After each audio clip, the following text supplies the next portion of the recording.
Hello, this is E7B. I said that I would show you the factor tables that go with the video E7A, where we look at a very simple problem. This is my D2L website, so you can see I'm in the section FE Reference Guide for Engineering Economics. If you're an engineer, look at this. Avail yourself of a copy. It's free. So take a look at that if you'll actually be taking the exam. If you're not taking the exam, you don't actually need anything more than I have on the D2L website.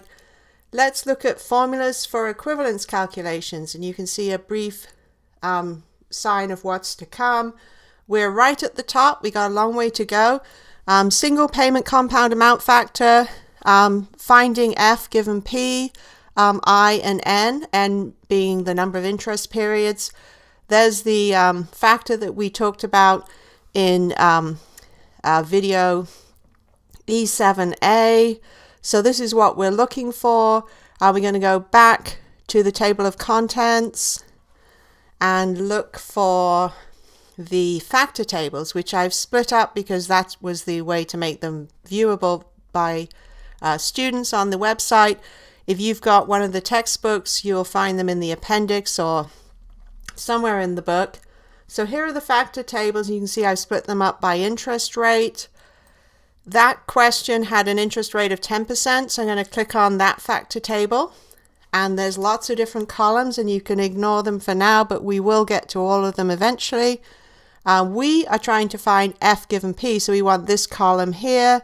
We're going to have one last check to make sure we're on the right factor table. We haven't accidentally picked the wrong interest rate. And we're going to go down here till we find N equals 10.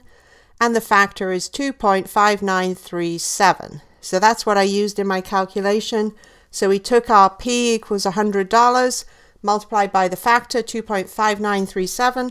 And that's how we figured out that the $100 deposited in a bank today at 10% interest for 10 years will be worth $259.37 when we finally withdraw the money. So back to table of contents. Let's say you're not taking the FE exam, but this is something you may need in the future. I've linked to a couple of calculators. These ones are on Investopedia, but there's loads of them on most bank sites. You can find one. So this is a future value calculator. So let's just check. I've got a 10% interest rate. I've got 10 time periods, and I'm depositing $100. And good, 259.37. So single sum. We know the present value, we know the interest rate, we know how long, we want to know the future value. We can use our calculator, we can use the factor tables that will be provided in the FE exam. We can get online if we're just doing something for our personal finance and find one of these calculators like the Investopedia website or any bank. All right, so that's it. See you in the next video.